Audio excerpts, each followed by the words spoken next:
벌써 세 번째 시간입니다. 이제 오늘은 우리 종교개혁자 장깔뱅이라는, 우리 한국에는 칼빈이라고도 알려져 있는 우리 프랑스 출신, 하지만 사역은 스위스 제네바에서 개혁운동을 벌였던 인물에 대해서 말씀드리려고 합니다.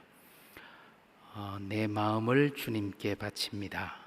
이 말은 깔뱅이의 편지에 나오는 한 문장입니다. 이 문장이 어떻게 깔뱅이를 대표하고 있는지를, 또 이 사람이 얼마나 하나님의 교회를 귀하게 여기고 교회를 위해 헌신하려고 했는지 잠시 생각하려고 합니다. 깔뱅이의 초상화입니다. 사실 루터는 친구가 화가가 있어서 초상화를 많이 그렸지만 다른 종교개혁자들은 그렇게 초상화가 많이 남아있지 않고요. 청면 초상화인데 제일 위에 보면은 라틴어로 단어가 있거든요. Prompte et Sincere 라는 라틴어가 있는데요, 우리말로 하면은 즉시 그리고 진심으로, 이런 뜻입니다. 앞에 제목에서 말씀드린 것처럼 깔뱅이 편지로 자기 마음을 표현할 때 내 마음을 주님 당신께 바칩니다, 즉시 그리고 진심으로, 이런 표현을 하거든요. 거기에서 나온 이야기입니다. 밑에 보시면 요하네스 칼비누스하고 53이라고 되어 있잖아요. 53살 때의 모습인데 깔뱅은 55세에 하나님의 부름을 받았습니다. 깔뱅이 태어난 곳은 프랑스 파리에서 차를 타고 한 1시간 반 정도 북쪽으로 올라가시면 누아용이라는 아주 작은 마을이 있습니다. 지금 보시는 3층 건물, 저곳이 깔뱅이 태어난 생가 자리입니다. 이 건물은 2차 대전 이후에 부서진 건물 위에 새로 건물을 세운 것이고요. 생가 터 위에 있는 깔뱅의 박물관이라고 생각하시면 되겠습니다. 우리 종교개혁 현장을 방문하시는 분들이 아마 누아용에 가는 것으로 되어 있더라고요. 가서 보시면 깔뱅의 생애와 관계된 여러 가지 전시, 유물, 이런 것들을 아마 잘 보실 수 있을 것입니다.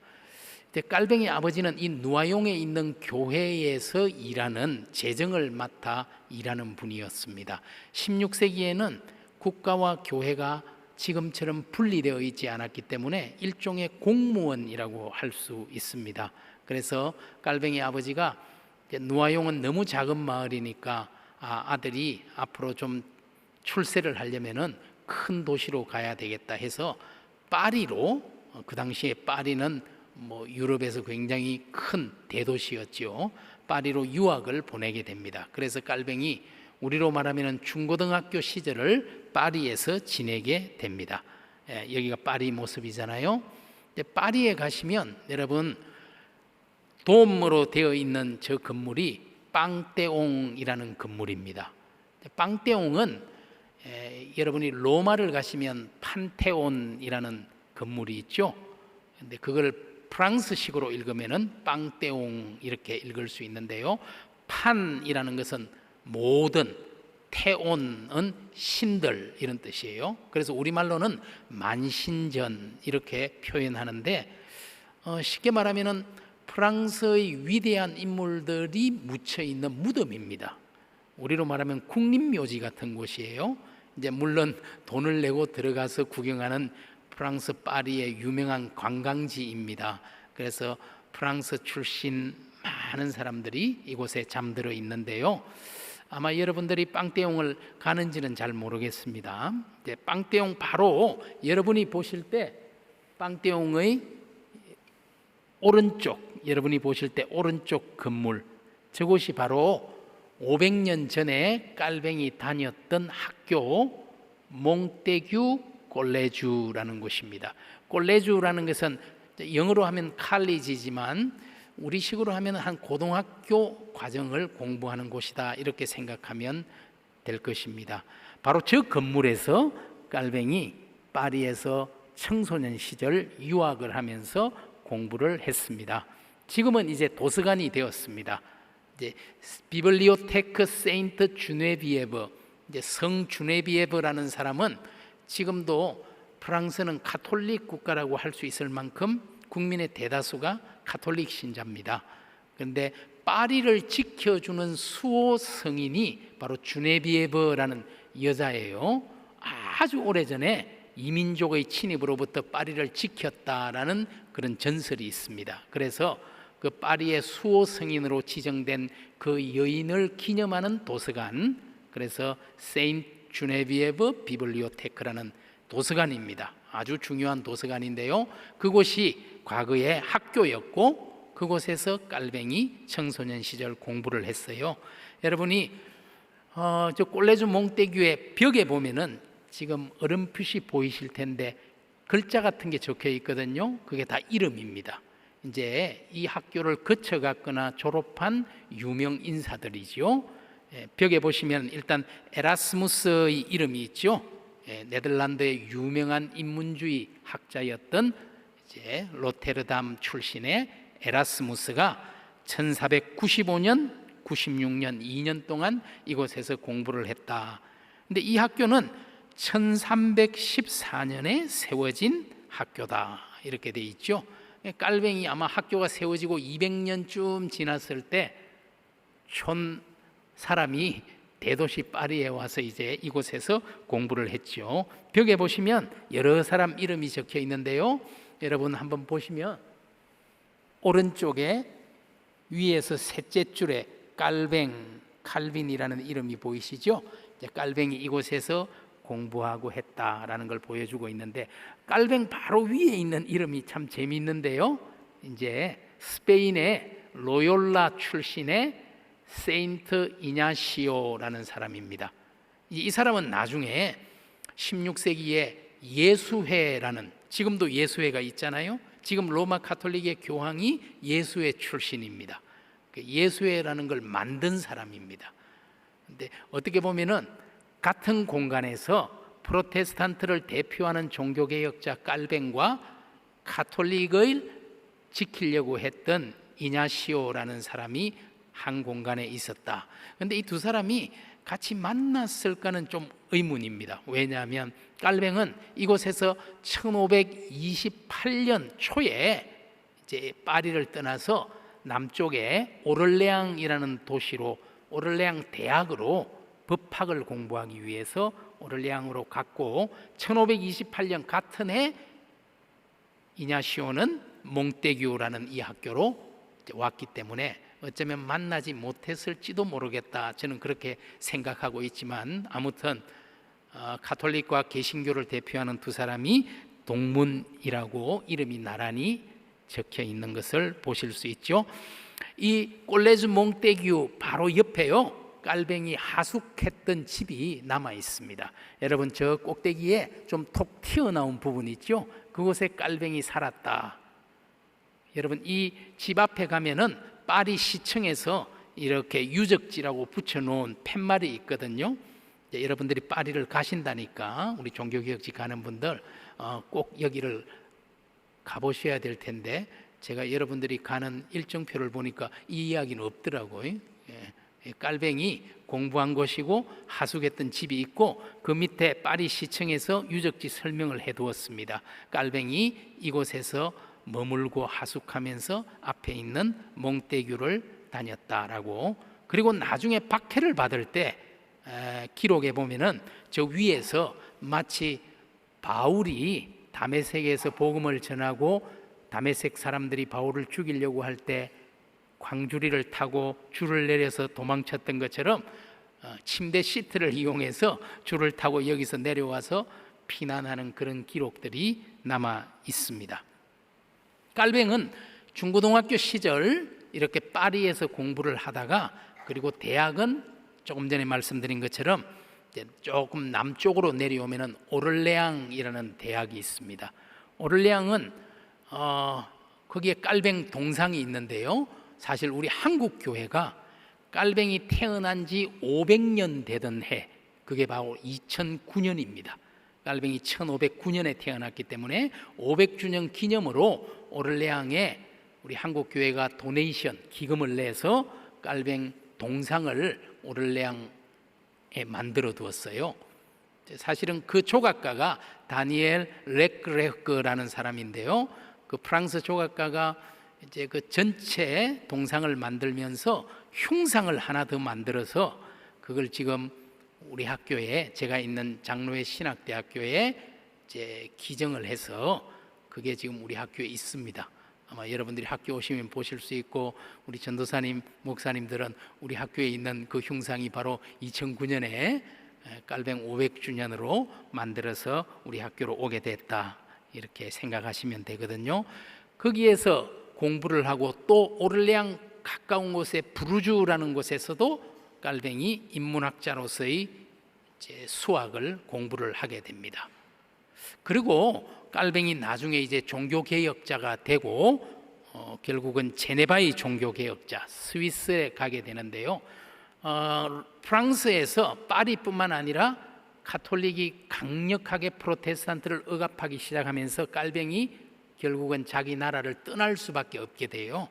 그래서 떠나서 깔뱅은 이제 자기가 공부를 좀 더 열심히 해야 되겠다, 그렇게 생각하고 이제 출발했는데, 이게 전쟁 때문에 길이 막혀서 자기 가던 길을 돌아서 가느라고 이제 스위스 제네바에 하루 머물게 됩니다.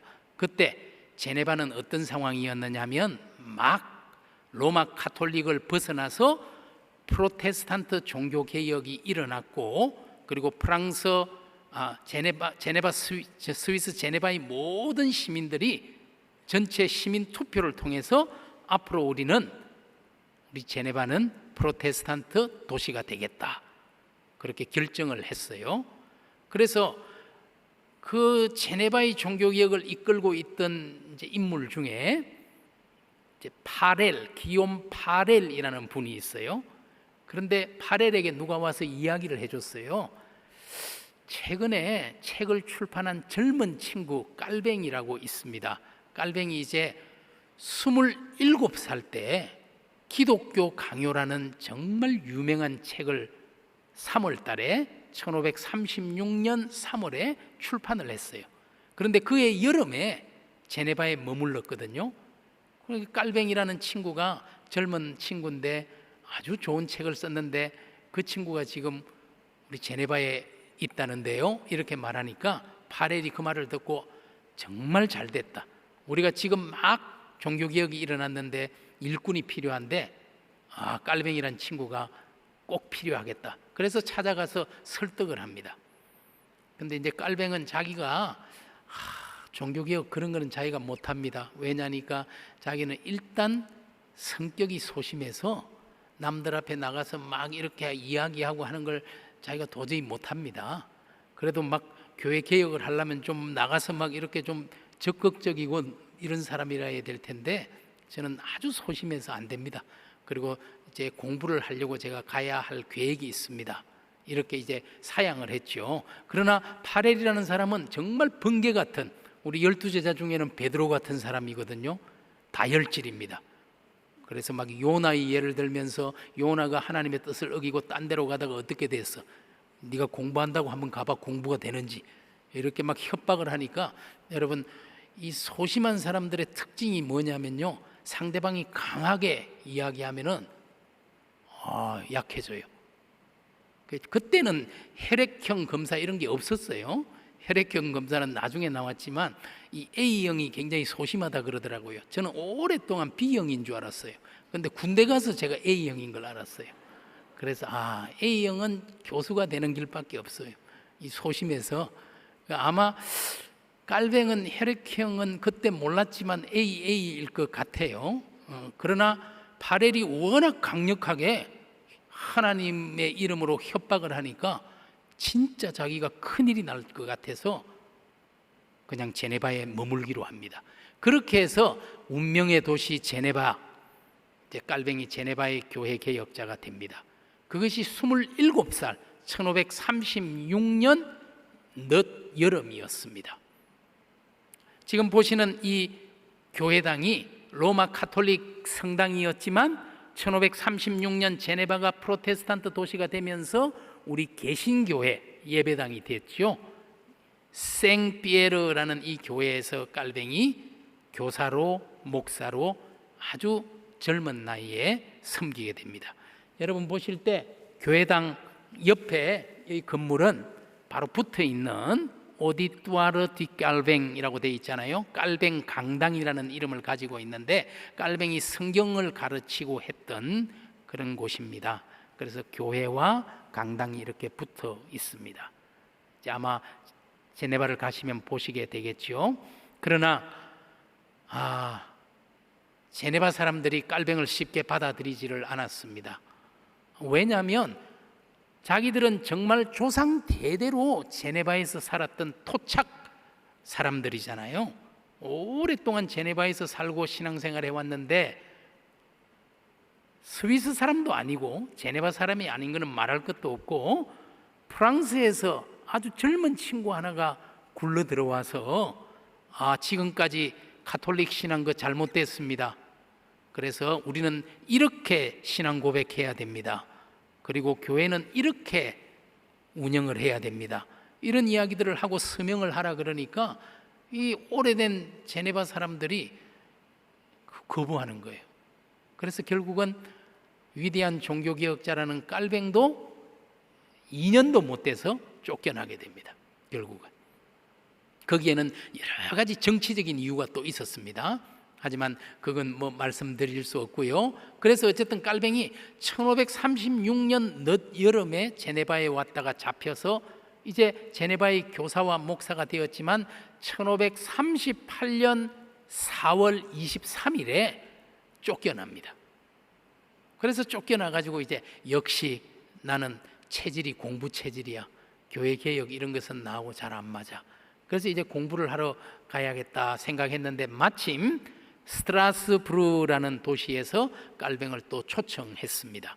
스트라스부르라는 도시는 지금은 프랑스 도시이죠. 그러나 500년 전에는 독일 땅이었고 독일을 사용하는 독일의 도시였습니다. 깔뱅은 이 스트라스부르로 가게 되죠. 스트라스부르에 있는 이제 유명한 관광지 같은 곳이죠. 작은 프랑스, petit 프랑스라는 그런 곳이고 깔뱅은 여기에서 이 교회에서 북글리에라는 방패교회라는 이름을 가진 바로 이 교회에서 목회를 했습니다. 여러분 방패교회 안에 보시면 가톨릭 성당하고는 너무나 다르게 아주 소박하고 단순한 그런 구조를 볼 수 있죠. 정면에도 보면은 설교대밖에 없어요. 제가 이 사진을 찍었을 때 우리 교회학교 아이들이 앞에 무슨 저런 작품을 이렇게 세워 두었긴 하지만 저 작품이 없다고 보시면 딱 설교대 하나밖에 없는 아주 소박한 프로테스탄트 교회 예배당이죠. 여러분 이 예배당 딱 들어가는 입구에 보면은 기념 현판이 있거든요. 그래서 깔뱅은 프랑스 사람이기 때문에 그리고 스위스 제네바도 프랑스어를 사용하는 도시이죠. 지금도 제네바는 불어를 사용하는 도시입니다. 스위스는 아주 나라는 작지만 공식 언어가 4개나 되거든요. 독일어 사용하는 도시가 제일 많고 그 다음에 이제 프랑스 도시인데 제네바가 프랑스어를 사용하는 그때나 지금이나 그래서 깔뱅은 사실 독일어를 잘 못해요. 하지만 스트라스부르는 500년 전에는 독일어 사용하는 독일 땅이었죠. 하지만 프랑스의 가톨릭 박해를 피해서 스트라스부르로 온 사람들을 모아서 프랑스어로 목회를 했습니다. 그래서 저 위에 보시면 프랑스 피난민들을 목회했던 최초의 목회자들하고 장 깔뱅 1538, 1541이라는 게 나오고 깔뱅이 3년 후에 이 도시를 이 교회를 떠나게 되고 그 후임으로 왔던 피에르 브릴리라는 사람의 이름도 같이 두 사람의 이름이 같이 쓰여져 있죠. 우리 교회 최초의 목회자 두 사람 이렇게 우리로 말하면은 지금식으로 말하면은 한인 교회를 했다고 볼 수 있죠. 프랑스 사람들 모아서 프랑스 출신인 깔뱅이 목회를 스트라스부르에서 했습니다. 이렇게 깔뱅이 스트라스부르라는 도시에 정착해서 목회할 수 있도록 많이 도와준 사람이 있었어요. 그 사람이 바로 스트라스부르의 종교개혁자 마르틴 부쩌라는 사람입니다. 여러분, 깔뱅이 목회했던 방패교회 바로 앞에 부쩌라는 사람이 목회했던 성 토마스 교회, 생토마 교회라는 게 우리 예수님의 12제자 중 도마를 기념하는 그런 이름이 붙어 있는 교회가 있거든요. 이제 이 부쩌라는 사람의 도움을 받아서 교회를 소개받아서 목회를 했죠. 그리고 부쩌의 도움을 받아서 결혼도 합니다. 부쩌가 중매를 해줬어요. 그래서 깔뱅이 스트라스부르에서 결혼도 해요. 그것뿐만 아니고 스트라스부르에 신학교가 세워졌습니다. 스트라스부르 아카데미라는, 깔뱅이 그렇게도 원하던 신학 공부를 하고 그 스트라스부르 아카데미에서 성경을 가르치는 신약학 교수가 되었습니다. 그리고 자기가 27살 때 출판했던 기독교 강요를 다시 개정해서 스트라스부르에서 기독교 강요 제2판을 출판합니다. 또 깔뱅이 성경 대부분을 주석했거든요. 깔뱅이 최초의 주석서 로마서 주석도 스트라스부르에서 출판했습니다. 그래서 깔뱅은 사실 스트라스부르에 있는 기간이 자기 인생에서 가장 행복한 기간이었다라고 나중에 고백합니다. 내 인생 전부를 돌아볼 때 여기에서의 3년이 가장 나에게 행복한 시간이었다. 사실은 목회자로, 또 교수로, 또 결혼하고, 또 저술가로 책을 쓰고 주석을 쓰고, 모든 것이 깔뱅에게는 완벽한 공간이 바로 스트라스부르라는 곳이었는데, 그렇게 될 수 있도록 가장 옆에서 도와준 사람이 마르틴 부쩌입니다. 교회 안의 모습이고요. 이 교회에 가시면 이제 마틴 부쩌의 기념상이 있습니다. 여러분, 이 부쩌라는 사람도 정말 대단한 종교개혁자예요. 여러분, 스트라스부르의 종교개혁자였는데 스트라스부르에서 남쪽으로 조금만 한 30분만 차 타고 내려가면은 셀레스타라는 곳에서 태어났어요. 그리고 가톨릭의 도미니크 수도사이고 가톨릭의 사제기도 했습니다. 그러나 종교개혁을 받아들이면서 가톨릭을 떠나서 종교개혁자가 된 사람이 마틴 부쩌예요. 그런데 스트라스부르에 나중에 가톨릭이 들어오면서 결국은 부쩌도 스트라스부르를 나중에 쫓겨나서 어디로 가냐면은 잉글랜드로, 영국으로 케임브리지라는 도시에 갑니다. 그리고 1551년 케임브리지에서 죽습니다. 그런데 나중에 영국에 메리라는 아주 유명한 피를 부르는, 그래서 피에 젖은 메리다, 가톨릭 군주가 왕이 돼요. 그래서 마틴 부쩌라는 저 사람이 유명한 프로테스탄트 종교개혁자인데 너무 고이 죽었다, 저렇게 죽을 수는 없어. 그래서 사실은 이미 죽어서 묻혀있던 또 부쩌를 메리 여왕이 파내라 그래서 시신을 파내서 불태웠어요. 그런데 나중에 메리가 5년 만에 죽고 그 여동생이었던 엘리자베스라는 사람이 여왕이 돼요. 그래서 엘리자베스가 왕이 되고 나서는 부쩌가 저렇게 돼서는 안 돼, 부쩌의 모든 유해를 수습해서 다시, 여러분 케임브리지에 가면은 세인트 메리 처치라는 교회가 있거든요. 그 교회에 부쩌를 다시 묻어주었습니다. 참 이 마틴 부쩌라는 사람도 아주 역경의 세월을 겪어낸 그런 유명한 종교개혁자인데, 이 부쩌가 깔뱅을 도우면서 이 스트라스부르에서 정착하고 사역할 수 있도록 해준 거지요. 여러분, 이 교회당 안에 유명한 오르간도 하나 있습니다.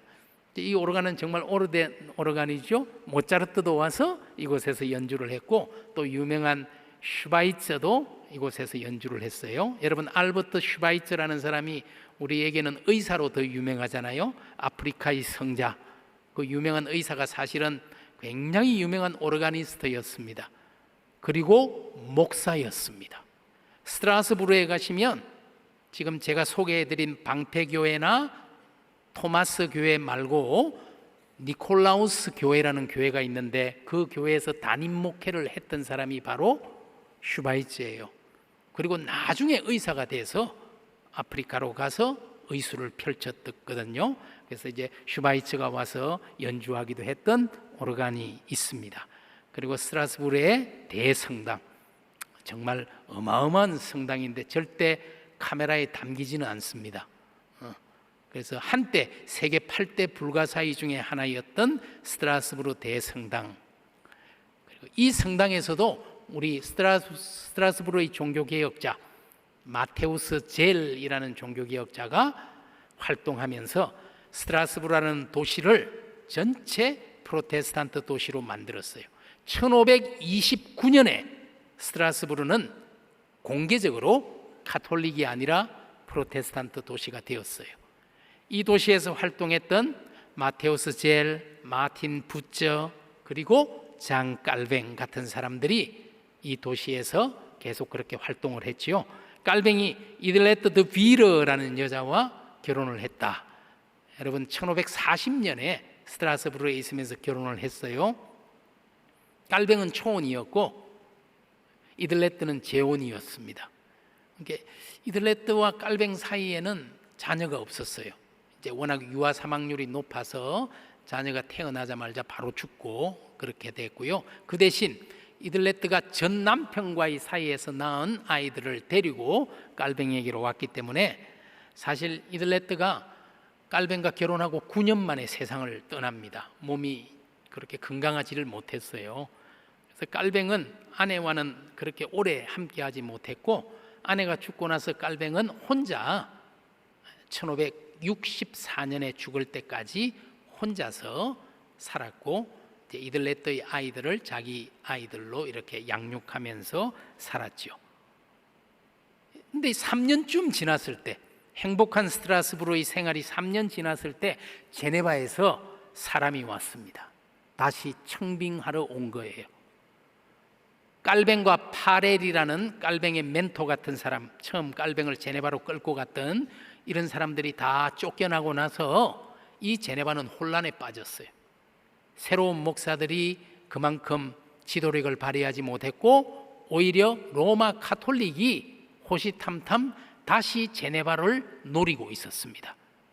그러면서 제네바에 편지를 써서 카톨릭 추기경이 너희들이 이렇고 이런데 그래도 프로테스탄트에 남아 있을래? 다시 카톨릭으로 돌아와야지. 제네바에 있는 사람들이 그 추기경의 편지에 대응을 하지 못해서 할 수 없이 깔뱅에게 부탁을 해요. 깔뱅이 그래서 쓴 편지가 그 추기경 이름이 사돌레토인데 사돌레토에게 보내는 답장이라는 유명한 편지를 보냅니다. 그래서 그 편지가 출판되면서 제네바 사람들이 읽어보면서 역시 프로테스탄트 신앙이 옳아 이런 확신을 갖게 됐어요. 하지만 여전히 자기들을 이끌어줄 목회자가 없으니까 고민하다가 3년 만에 다시 깔뱅을 찾아와서 제발 다시 우리를 이끌어 달라고 청빙을 했죠. 근데 깔뱅이 3년 전에 쫓겨날 때 그 기억이 너무 힘들어 가지고 그 후에 혹시 군대에서 남자들이 너무 힘들면 그쪽으로 뭐 보지도 않고 이런 게 있잖아요. 그런 거였어요. 그래서 그 깔뱅이 파렐이라는 사람도 그렇고 스트라스부르에서 자기를 도와줬던 부츠라는 사람도 그렇고 파렐과 부츠가 깔뱅에게는 영적 멘토고 영적인 아버지와 같은 분들인데 다 하나님이 부르시는데 어디 딴 말을 붙이고 있느냐, 제네바로 돌아가 이렇게 이야기하는 거예요.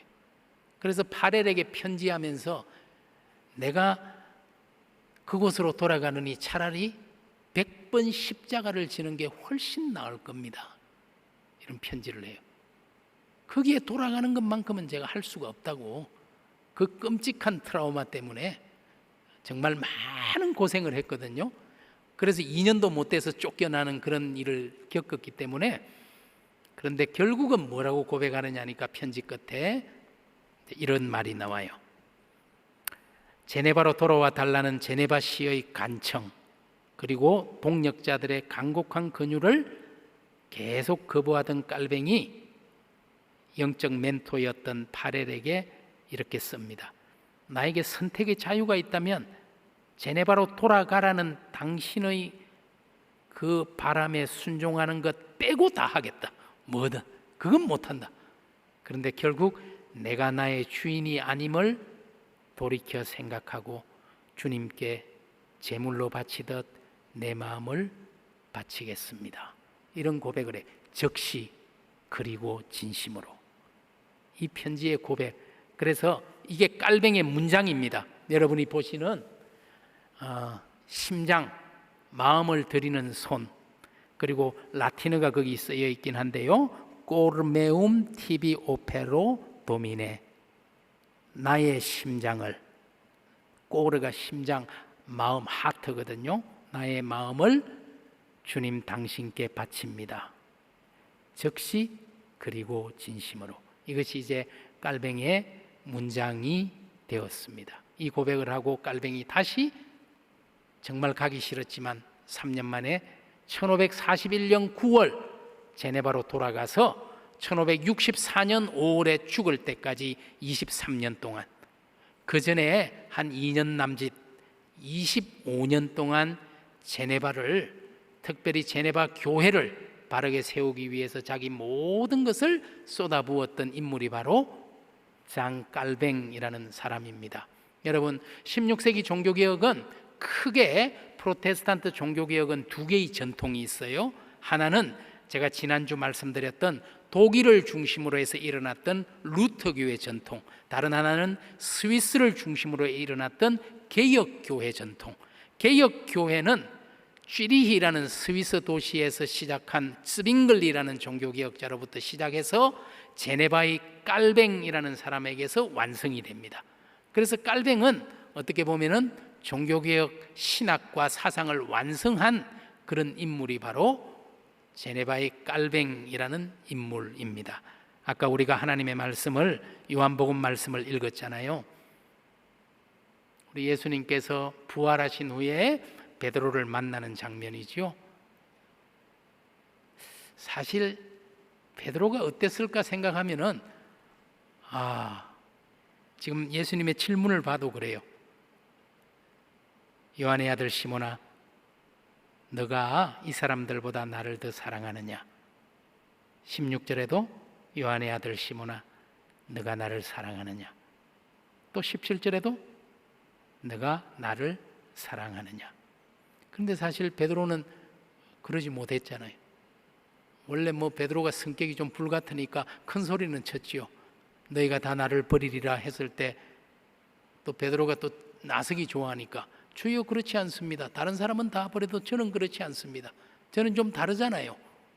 큰 소리를 쳤지만 실제로 주님이 십자가에 달리실 때 3번이나 부인하고 닭이 우는 소리를 듣고 눈물을 흘렸던 베드로. 그리고 이제 주님이 죽어서 끝이 났구나 했는데 부활의 주님이 다시 갈릴리 호숫가에 찾아오셨을 때 이루어진 대화가 지금 오늘 우리가 읽은 본문이잖아요. 우리 예수님께서 시몬아 내가 나를 사랑하느냐 했을 때 과연 베드로가 뭐라 그럴 수 있을까요? 사랑한다고 큰 소리 쳤지만 부인하고 침뱉고 저주하고 돌아섰던 것을 우리 주님이 아실 텐데, 아마 이 베드로의 대답은 15절에 있는 주님 그러하나이다, 내가 주님 사랑하는 줄 주님 아시지요. 굉장히 작은 목소리로, 기어 들어가는 목소리로, 쥐구멍이 있으면 들어가고 싶은 부끄러운 마음으로 대답했을 것입니다. 그런데 주님이 두 번째 물었을 때 좀 더 적은 목소리로, 떨리는 마음으로. 그런데 3번이나 물어보니까 너무 힘들었겠죠.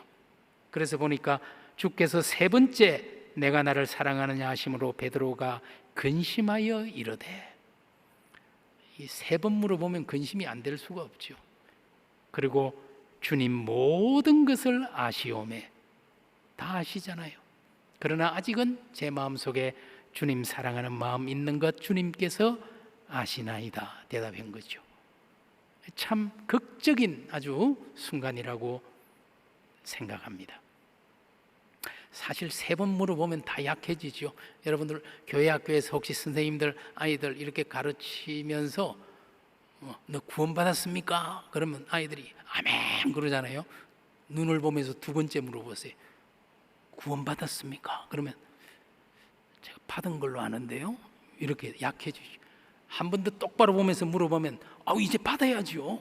이렇게 되는 게 우리인데 3번 참 베드로 마음이 얼마나 힘들었을까 싶어요. 그런데 놀라운 것은 내 양을 먹이라, 내 양을 치라, 내 양을 먹이라. 이 목양의 사명, 주님은 이제 떠나가셔야 하니 이 목양의 사명을 베드로와 제자들에게 맡기면서 우리 예수님이 확인하고 싶었던 한 가지가 사랑이었다는 거예요. 사실은 하나님의 일을 하기 위해서는 내가 건강하냐, 내가 지식이 있느냐, 내가 재물이 있느냐, 인간관계가 좋으냐 확인하고 싶은 게 너무나 많은데, 필요한 게 너무나 많은데 주님의 관심은 그런 것들은 전혀 아니죠. 사랑하느냐? 그렇습니다. 사랑하면 모든 것이 가능해지잖아요. 내 모든 것을 드릴 수 있는 거잖아요. 이게 너무 힘든 것 같아요. 이게 주님과의 관계가 깊어지면 결국 우리 주님께서 너의 심장을, 너의 마음을 달라고, 사랑을 달라고, 그게 가면 다 따라가는 거니까요. 깔뱅이, 내 심장, 내 마음을 주님 당신께 바치겠습니다. 내가 나의 주인이 아니니 했던 그 마음이 같은 마음이 아닐까 싶습니다. 깔뱅이 그 사랑의 마음 가지고 제네바로 다시 돌아갔지요. 여기가 다시 제네바입니다. 깔뱅이 목회했던 생피에르 교회지요. 그리고 그 생피에르 교회 내부의 모습, 여러분 이 교회당 안에 들어가면 깔뱅이 사용하고 앉았다는 의자가 이렇게 막 앉지 못하도록 줄을 이렇게 쳐놓고 있는데요, 이렇게 있습니다. 그리고 깔뱅이 성경을 가르쳤던 강당, 여러분 안에 들어가 보면은 아주 작은 깔뱅 강당이죠. 그런데 이 깔뱅의 강당에서 깔뱅이 스트라스부르에서 스트라스부르 아카데미라는 신학교를 경험했잖아요. 1559년에 제네바 아카데미라는 학교를 시작합니다. 1559년 6월 5일 학교가 시작돼요. 그것이 개혁교회의 신학교의 원형과 같은 역할을 하고, 그 제네바 아카데미가 지금 바로 스위스 제네바 대학이 되었습니다.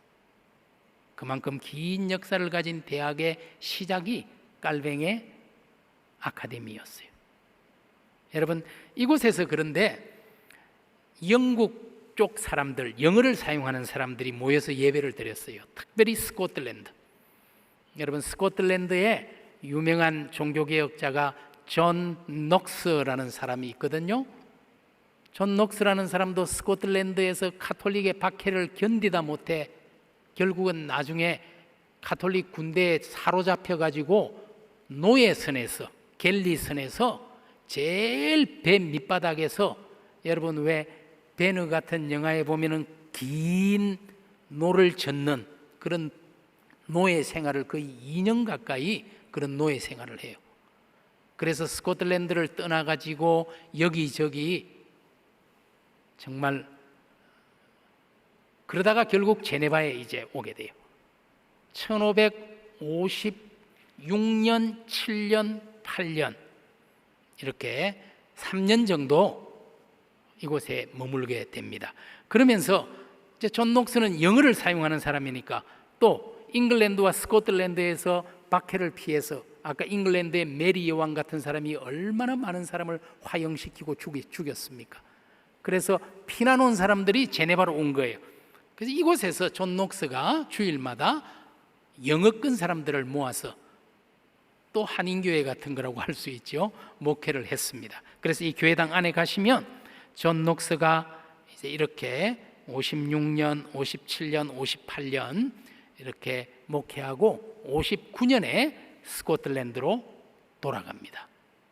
그래서 3년 넘는 기간 동안 존 녹스가 이곳에서 예배를 인도하는 목회자로 있었다. 여러분, 제네바 대학에, 스위스 제네바 대학에 가시면 한쪽에 공원이 있고 종교개혁 기념 조형물이라는 것이 이렇게 있습니다. 여러분, 이 옆으로 한 100m 되는 어마어마한 조형물이에요. 이것은 깔뱅이 태어난 지 400년 되던 해 1909년에 조성한 기념물입니다. 지금부터 한 100년 전에 이렇게 조성이 됐는데요. 가운데 네 사람이 크게 이렇게 동상이 조각이 되어 있고 옆으로도 여러 사람들이 이렇게 조각이 되어 있고 앞에는 제네바, 베른, 스코틀랜드 세 나라를, 세 도시를 상징하는 문장이 바닥에 그려져 있는 것을 보실 수 있죠. 가운데 네 사람이 이 사람들이에요. 자, 여러분이 보실 때 제일 왼쪽에 있는 분이 1536년에 제네바가 프로테스탄트 도시가 될 때 가장 먼저 개혁을 이끌었던 파렐입니다. 기욤 파렐. 그리고 두 번째가 파렐이 협박을 해서 끌고 왔던 깔뱅이에요. 근데 깔뱅이 원래 키가 저렇게 안 커요. 그런데 동상은 좀 더 크게 만들었고 네 사람 중에 깔뱅 혼자 반걸음 앞으로 나와 있어요. 그만큼 깔뱅이 제네바에 미친 영향이 크다라는 것을 강조해 주기 위해서 이렇게. 세 번째 서 있는 사람은 깔뱅이 1564년 죽고 나서 그 뒤로 40년 이상 제네바 교회를 이끌었던 깔뱅의 후계자 테오드르 베저라는 사람입니다. 그리고 제일 끝에 서 있는 사람이 스코틀랜드에서 와서 3년간 깔뱅과 동역하면서 일하면서 제네바를 위해서 헌신했던 존 녹스라는 사람이.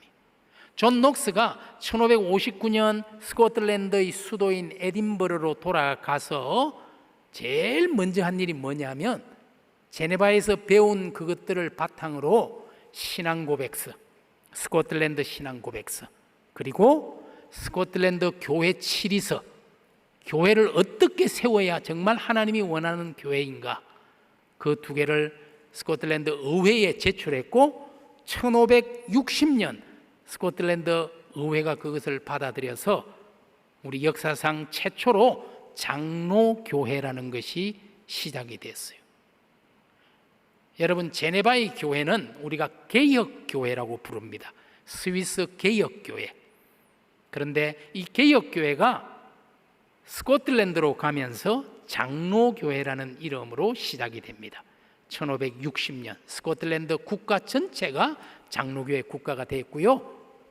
그 장로교회의 흐름이 밑에 있는 잉글랜드, 런던 쪽으로 내려오면서 그 장로교를 믿는 사람들을 우리가 나중에 청교도라고 부르잖아요. 그 사람들이 메이플라워호나 다른 배를 타고 뉴 잉글랜드로, 지금의 미국으로, 그리고 미국의 선교사들, 또 캐나다, 호주 선교사들이 우리 한국 장로교회 선교사로 이 땅에 왔어요. 역사로 보면은 스코틀랜드 장로교회에서 청교도로, 뉴 잉글랜드 미국 교회로, 그리고 한국 장로교회로 이렇게 이어져 왔어요. 그 뿌리에는 제네바의 깔뱅이 있습니다. 그래서 지금도요, 개혁교회와 장로교회는 그 신학과 그 역사가 함께 하기 때문에 지금도 한 식구로 지내고 있어요. 그 모든 것에 깔뱅이의 역할이 있게 되지요. 제네바 가시면 이제 깔뱅이 살았던 사택 집과 깔뱅이 목회했던 교회 사이에 길이 있거든요. 그 길이 장깔뱅로입니다. 리 장깔뱅. 깔뱅의 이름을 딴 길이 있죠. 교회에서 이 길을 따라서 한 100m만 걸어가시면 깔뱅이 21년 동안 살고 죽었던 깔뱅의 사택이 나옵니다. 바로 이 집이에요. 지금은 제네바 시에서 다른 용도로 사용하고 있지만 이 집 바로 벽에 이런 표지판이 붙어 있습니다.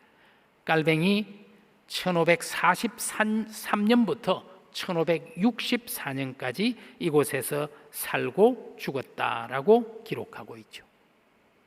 제가 깔뱅의 종교개혁 전체를 말씀드리기에는 시간이 없어서 말씀을 못 드렸지만, 깔뱅은 무엇보다 하나님의 교회가 어떻게 하면 정말 하나님 보시기에 기쁜 교회가 될 수 있는지, 그 모든 것에 헌신했던 그런 인물이죠. 여러분, 깔뱅의 무덤이 제네바에 있습니다. 이 사람은 프랑스 출신이고 프랑스에서 교육받았지만 제네바에 와서 스위스 제네바의 개혁자로 살았고, 제네바에 그 무덤이 있죠. 정말 소박한 공동묘지에 그냥, 사실은 깔뱅이 죽고, 종교개혁자들은 죽고 나면 24시간 안에 묻었어요. 왜 그랬냐면요, 500년 전에 로마 카톨릭이 사람을 너무 성인시하고 한 달 동안 모시면서 막, 이게 무슨 일이냐, 모든 것은 하나님이 하시는 건데 어디 사람을 내세우면서 그렇게 성인을 만들고, 있을 수 없는 일이다. 누구든 그냥 24시간 안에 묻어야 한다. 그렇게 가르쳤어요. 깔뱅 자신도 그렇게 했습니다. 그리고 공동묘지에 이름도 남기지 않고 표지판 하나 없이 그냥 묻혔어요. 그래서 깔뱅의 무덤이 어딘지도 잊어버릴까 봐 어떤 사람이 깔뱅의 무덤에다가 자그마한 돌 하나를 갖다 놨습니다. 우리 주먹만한 돌을, 그렇게 보면은 JC 이니셜만 써서 갖다 놨어요. 그런데 사실은 그렇게 오래되지 않은 최근에 또 한 사람이 이렇게만 돼 있으니까 뭔지 너무 모르겠다. 그래서 깔뱅의 묘지 앞에 이런 자그마한, 이제 아마 한 성경책 정도 되는 A4 용지보다도 작은, 깔뱅이 이런 분입니다라고 이렇게 소개하는 것을 이제 이렇게 했는데, 실제로 이것 때문에 막 재판이 벌어졌다는. 왜냐하면 깔뱅은 내가 죽거든 아무 표시도 남기지 말고 공동묘지에 묻어라 그랬는데, 이렇게 거창한 걸 누가 붙였느냐. 그런데 이제 기각이 됐어요. 죽은 지 너무 오래돼 가지고 판단할 수 없다. 그래서 지금도 이 조그만한 게 붙어 있습니다. 아마 제네바를 가시면 잘 찾아보시면 되겠고요. 깔뱅의 사인입니다. 서명이 벌써 멋있잖아요. 그래서 저도 이런 걸 좀 개발을 해야 되겠다 해서 연습을 하다가 포기를 했는데, 내용이 참 멋져요. 당신의 종 요하네스 깔뱅, 이렇게 썼습니다. 깔뱅은 늘 자기가 하나님의 종이다.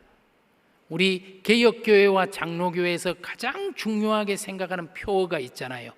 솔리 데오 글로리아, 오직 하나님께만 영광. 내가 한 것이 아닙니다.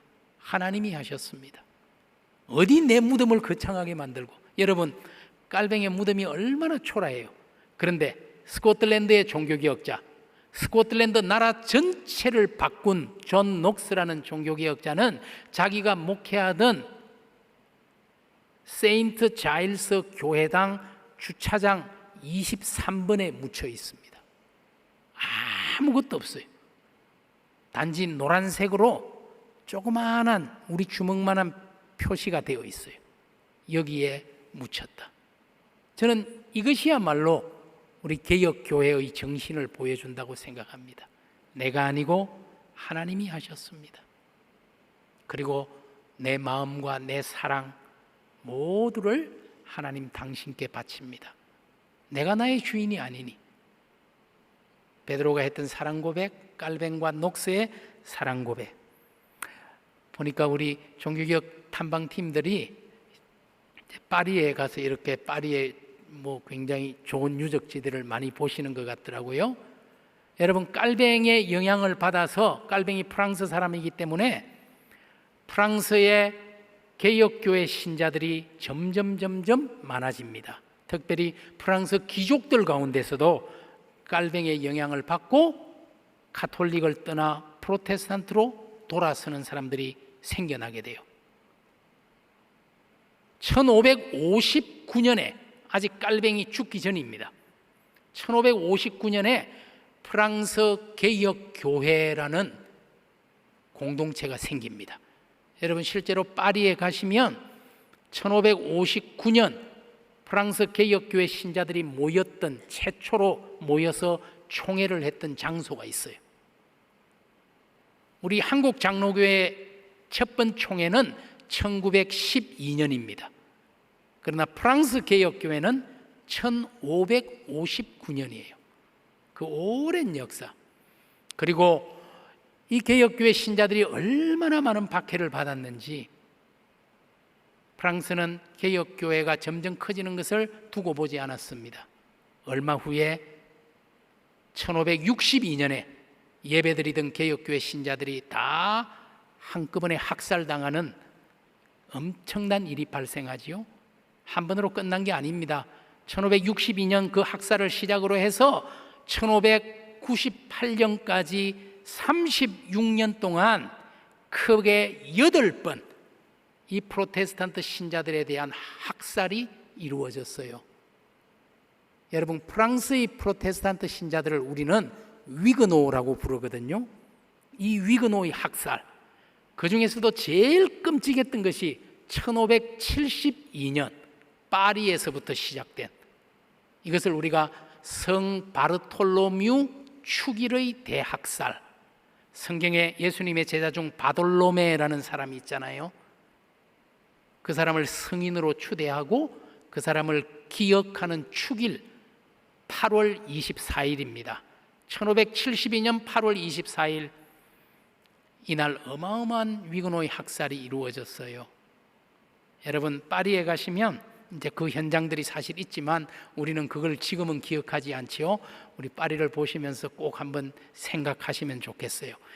1572년 8월 24일 날 있었던 그 학살을 묘사한 그림입니다. 이 학살이 처음 일어난 곳이 바로 루브르 박물관 옆에, 지금도 여러분 루브르 박물관 옆에 생 제르맹 룩소루아라는 교회당이 있습니다. 이 교회입니다. 저기 높은 종탑 보이죠? 그 종탑의 종소리를 신호로 프로테스탄트 신자 위그노들을 죽이기 시작했어요.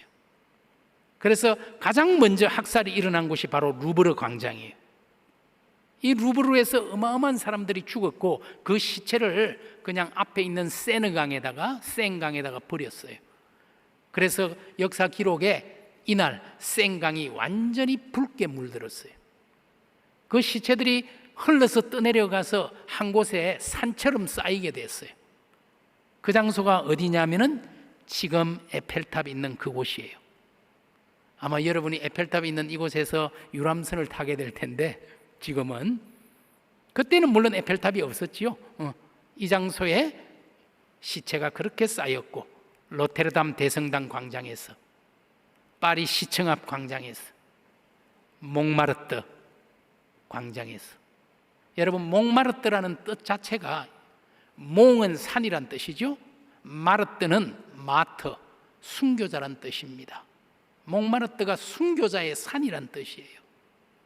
이곳에서 얼마나 많은 위그노들이, 그 이전에 초대교회 엄청난 그리스도인들이 순교를 당했던 장소, 그 이름이 바로 순교자의 산 몽마르트죠.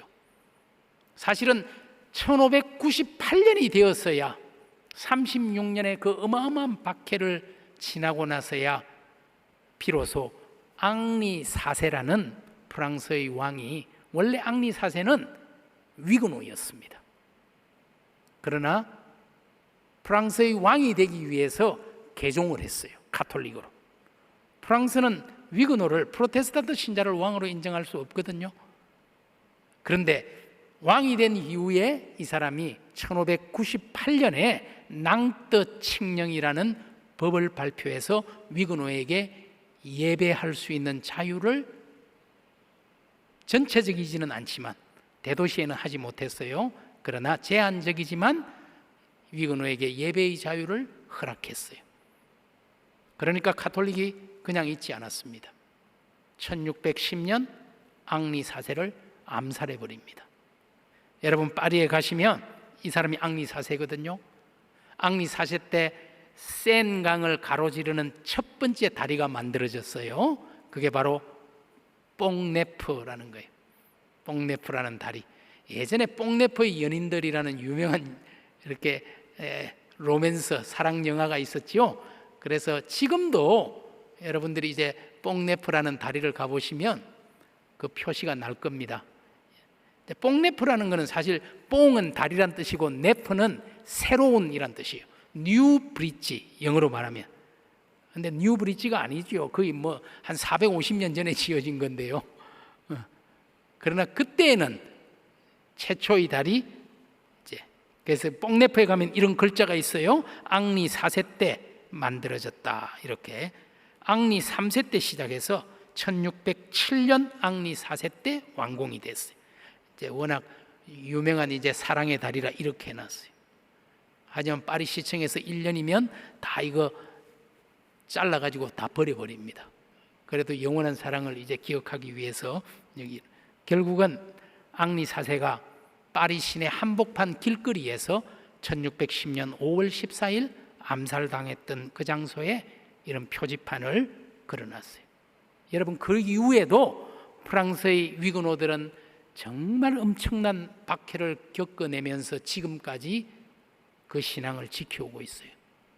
지금 프랑스가 대단히 큰 나라지만 프로테스탄트 신자는 한 150만 명?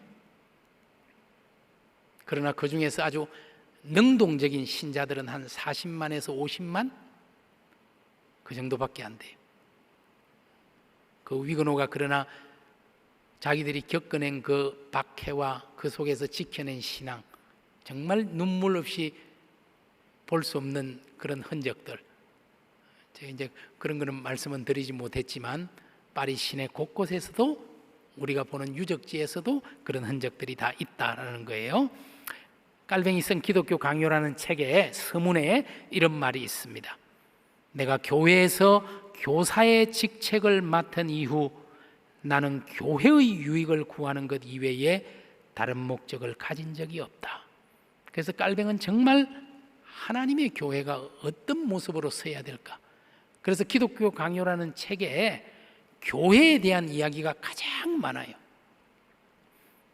도대체 교회의 표지가 무엇인지, 말씀을 어떻게 전해야 하는지, 성례를 어떻게 집례하고, 교회 안에 권징을 어떻게 행해야 하고, 목사는 뭐하는 사람이고, 교사, 장로, 집사는 어떤 사람을 세우고 무슨 일을 해야 하는지, 예배는 어떻게 구성해야 하는지, 헌금을 어떻게 사용하는 것이 하나님이 기뻐하는 일인지, 그리고 특별히 예배 드릴 때 시편을 150편 전부를 찬송으로 만들어서 예배 시간에 부르고 했어요.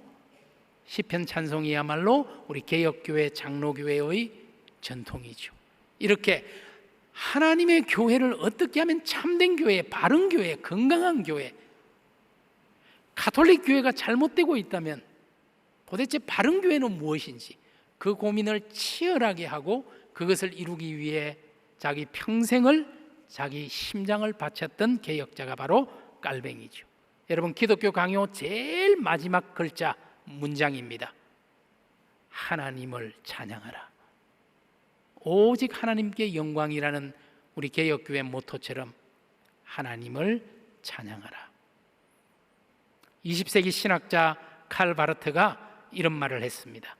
깔뱅을 제대로 진실하게 따른다면 따라야 할 길은 하나다. 깔뱅 그 자신에게 순종하지 말고 깔뱅이 주인으로 섬긴 그분을 따르는 길이다. 우리가 오늘날 종교개혁의 정신을 계승한다는 것은 종교개혁자들이 주인으로 섬겼던 우리 주님, 그리고 하나님의 뜻을 찾고 그분의 길을 따르는 것이 진정으로 그들을 제대로 따르는 방법이라는 거죠. 종교개혁은 근본으로 돌아가는 운동이었지 않습니까? 오늘 우리의 모습이 하나님의 말씀에 비추어서, 그리고 우리들의 그 선배들의 모습에 비추어서 얼마나 순수한 가치를 지니고 있는지, 그 열정이, 그 정신이 얼마나 이어지고 있는지, 오늘 우리가 하나님의 말씀으로 늘 근본으로 돌아가는 것이 종교개혁을 바르게 이어가는 것이겠죠. 우리 개혁교회 유명한 표어 가운데 개혁된 교회는 계속 개혁되어야 한다, 이것이 우리의 정신이죠. 한번 개혁된 리폼드가 아니라 현재 진행형으로 끊임없이 자기 갱신을 통해서 하나님 나라가 이 땅에 이루어질 수 있도록 하나님 백성 공동체로 살아가는 분투의 과정, 그것이 진정한 개혁의 정신이고 우리가 감당해야 할 책임이 될 것입니다. 오늘 저와 여러분이 신앙생활 하면서 정말 주님께 드릴 수 있는 한 가지, 아까 우리 찬양팀이 온 맘 다해 주님 사랑합니다, 내 마음 내 심장을 하나님 당신께 드리겠습니다. 여러분, 믿는다는 말, 크레도라는 말이 꼬르, 심장이잖아요.